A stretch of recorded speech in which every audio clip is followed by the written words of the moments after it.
Previous knowledge of students, बच्चे के पूर्व ज्ञान से ही नहीं जुड़ी। और हमने आज डिस्कस किया कि भाई बच्चे के पूर्व ज्ञान से जोड़ो आप अधिगम को।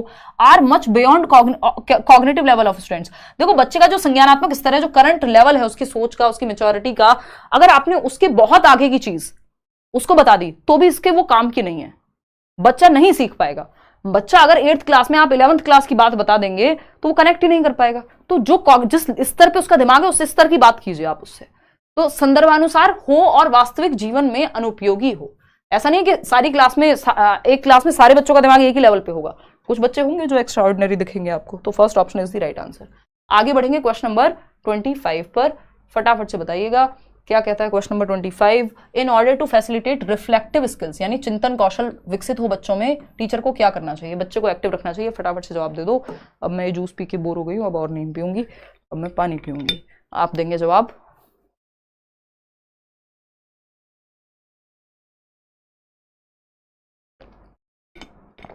फटाफट से बताइएगा। 90% लोग जो हैं सही जवाब दे रहे हैं, इसका मतलब आप समझ चुके हैं चीजें। क्या कह रहे हैं आप? फर्स्ट 93% लोग कह रहे हैं encourage self assessment and self questioning by students. बिल्कुल सही है, बच्चा एक्टिव है यहाँ। और जो नेशनल एजुकेशन पॉलिसी है वो भी कहती है 360 डिग्री असेसमेंट होना चाहिए, 360 डिग्री, यानी बच्चा सेल्फ असेसमेंट भी करे, टीचर भी उसका असेसमेंट करे, और उसके जो दोस्त हैं, पीयर्स, जो दोस्त यार मित्र हैं, वो भी उसका असेसमेंट करें। तो ये होलिस्टिक असेसमेंट हो जाएगा। तो विद्यार्थी खुद का भी आकलन कर रहे हैं, प्रोत्साहित कर रहे हैं उनको खुद से क्वेश्चनिंग करने के लिए। आस्क स्टूडेंट्स टू कॉपी करना नहीं भाई, नेगेटिव हो जाएगा। Focus on shaping stimulus response में रट्टाफिकेशन हो जाता है। रिकॉल अगेन नेगेटिव हो गया, तो फर्स्ट ऑप्शन ही बचता है। रिकॉल मेमोराइजेशन दोनों ही नेगेटिव हैं। क्वेश्चन नंबर 26 देखिएगा फटाफट से। क्वेश्चन नंबर 26 कहता है learning is positively influenced by, यानी अधिगम जो है वो पॉजिटिवली इन्फ्लुएंस होगा, सकारात्मक रूप से मदद मिलेगी लर्निंग में यदि sense of belonging among students, यानी बच्चे विद्यार्थी जो है क्लास में बिलोंग्ड महसूस करते हैं कि हमारी क्लासरूम है, हम तो यहीं से बिलोंग करते हैं, तो हमारी टीचर है, ये तो हमारा दोस्त है। ऐसा ही होता है जब आप लोग रियल में मिलते हैं, जबकि हम लोग इतने सालों से ऑनलाइन में मिल रहे हैं। ऑफलाइन भी क्लासेस हुई हैं, सब कुछ हुआ, बट ऑनलाइन में बहुत संख्या, आप लोग शायद 47 लाख लोग चैनल से जुड़ चुके हैं और पता नहीं करोड़ों की संख्या में लोगों ने वीडियोस को देखा है। तो जब हम रियल में मिलते हैं कई बार, तो जो 2 तरह के लोग होते हैं, क्योंकि मेरे जो कुछ क्लिप्स हैं वो वायरल टाइप की हो गई थी पिछले कुछ सालों में। तो एक ऑडियंस वैसी है जो जिसने कभी पढ़ाई नहीं की मेरे से, वो सीटेट नहीं पढ़ती, बट उन्होंने देखा हुआ है कोई तो मोटिवेशन की कोई रील देख ली, जो कि वो हम बातें करते रहते हैं अतरंगी संडे वार्ता से, जो पुरानी संडे वार्ता है वो लोगों ने निकाल के डाल दी, जब शॉर्ट वीडियोस का जमाना नहीं था तब से मैं यूट्यूब पे हूं। तो अब हुआ क्या, एक तो ऑडियंस ये हो गई जो शॉर्ट वीडियोस देखती है, रील्स देखती है, ठीक, कुछ लोग हैं जो रील्स देखते हैं, और कुछ लोग हैं जो आपके पढ़ाई करते हैं, यहाँ पे सीटेट की तैयारी कर रहे हैं। ये जो शॉर्ट्स और रील्स वाले लोग जब मुझे आसपास मिलते हैं, मान लीजिए कोई थिएटर में, कहीं रोड पे, मार्केट में, कहीं तो मिलेंगे, तो रील्स वाले लोग थोड़े से हो सकते हैं वो एक बार को सकुचाएं कि यार जाएं कि नहीं जाएं, हाय बोलें कि नहीं बोलें, है ना, या फिर पहचानने की भी कोई तो होगा जो कोशिश करेगा, उसको नाम पता भी ना हो। लेकिन ये जो पढ़ने वाले लोग हैं, जो सीटेट के लिए पढ़ाई कर रहा है, किसी भी एग्जाम के लिए, या जॉब ले चुका है, सीटेट कर चुका है, या पढ़ाई की है कभी भी, वो भागते हुए आता है, उसको कोई डर भय शर्म कुछ नहीं है, जो कि होनी भी नहीं चाहिए, ये तो मैं मजाक कर रही हूँ। क्यों? क्योंकि सेंस ऑफ बिलोंगिंग है, sense of belonging among students, कि भाई ये तो मेरा टीचर है ना, ये तो अपनी ही है, क्या दिक्कत है। तो ये हुआ sense of belonging among students. Simple है कि बच्चा जो है क्लासरूम में बिलोंग महसूस करे, ठीक। एग्जाम सेंटर्ड पेडागोजीज, जो परीक्षा आधारित शिक्षण शास्त्रीय प्रविधियां हैं, यानी सिर्फ एग्जाम को सेंटर बनाओ नहीं, एग्जाम को नहीं, लर्निंग को सेंटर बनाना है। एक्सपीरियंस ऑफ ह्यूमिलिएशन, बच्चे को अपमानित करें, ये अनुभव अच्छा बनाएगा लर्निंग को पॉजिटिवली, नहीं नेगेटिव है ये तो। रिसोर्स रिच क्लासरूम होनी चाहिए जहां टीचिंग लर्निंग मटेरियल वैरायटी के हों। तो फर्स्ट और फोर्थ यहां पॉजिटिव हैं, बाकी सारे जो हैं नेगेटिव हैं, जो कि आप लोग 73% लोग सही जवाब दे भी रहे हैं। आगे बढ़ते हैं क्वेश्चन नंबर 27। देखना एक बार क्वेश्चन नंबर 27 क्या कहता है। In what way a teacher should respond to the repeated errors made by a student. तो अध्यापक को विद्यार्थियों द्वारा बार बार की गई त्रुटियों के प्रति किस तरह का व्यवहार करना चाहिए, फटाफट से बताइए। जी धन्यवाद करण, बताइए।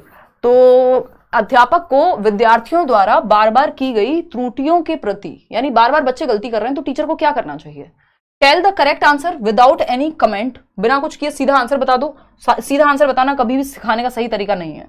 Thoroughly analyse the errors and provide support accordingly, पहले आप एनालाइज करेंगे भाई कि गलती है कैसी, किस नेचर की गलती हो रही है, कहां दिक्कत आ रही है, ये आप एनालाइज करेंगे, विश्लेषण करेंगे इस बात का, समझेंगे इस बात को और फिर हेल्प देंगे।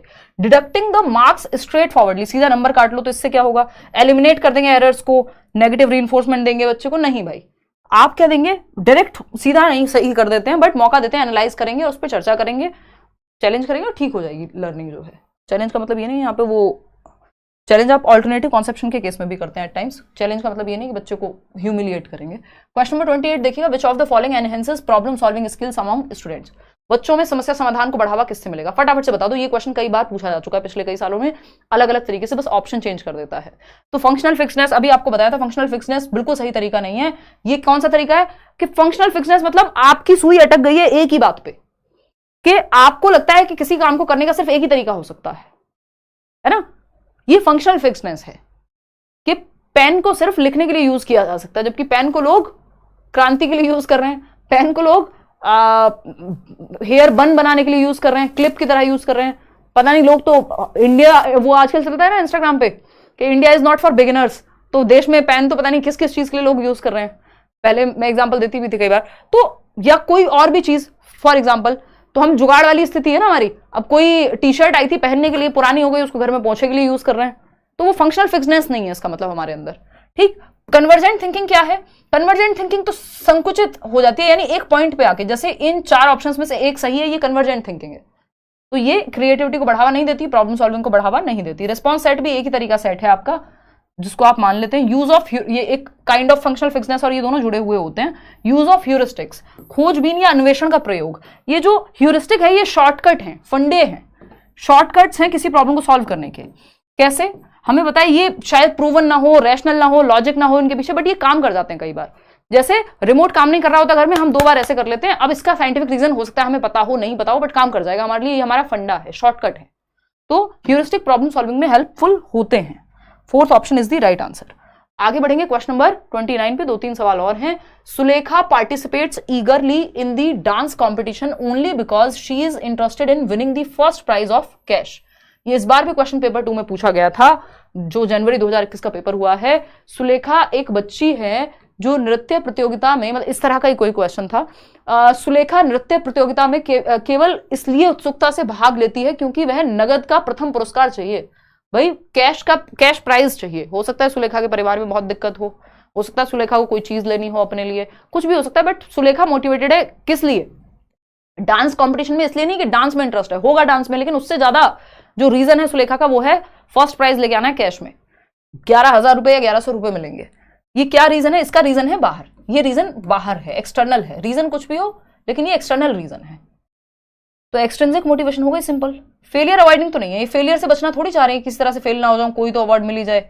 मास्टर भी नहीं है कि मुझे डांस पसंद है तो इसलिए डांस कर रही हूँ, या इंट्रिंसिकल भी नहीं है कि मतलब डांस में मास्टर बनना है, ऐसा भी नहीं है, और इंट्रिंसिकल भी नहीं है कि रीजन अंदर है जो कि मास्टरी में होता ही है। तो इसलिए दोनों ऑप्शन दे दिए क्योंकि दोनों को होना ही नहीं था।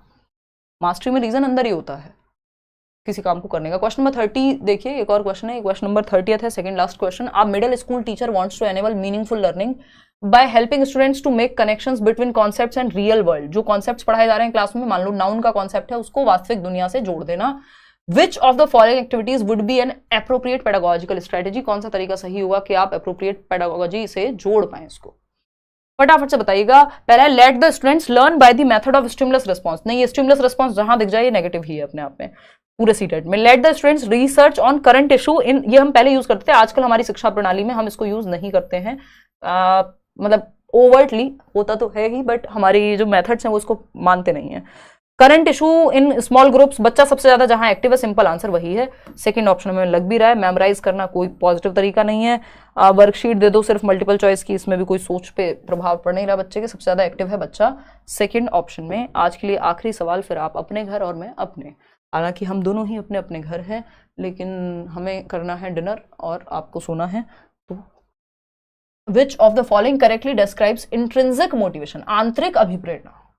आंतरिक अभिप्रेरणा आप समझते हैं इंटरनल मोटिवेशन, 1 नंबर का क्वेश्चन आता है, फटाफट से बताइए। जिसका रीजन अंदर है वो आंतरिक मोटिवेशन है और ये पॉजिटिव होती है, बेहतर होती है सीखने के लिए, फटाफट से बताइएगा। सिलेबस डन है दी मॉक में, पता नहीं क्यों मार्क्स नहीं आते हैं। कौन सा मॉक दे रहे हो पहले तो ये मैटर करेगा। नाम रख दिया अपना अपना ठकुराइन, क्या हो गया हमारे देश को, देखिएगा एक बार। अगर अगर हम बात करें, फटाफट से बताना,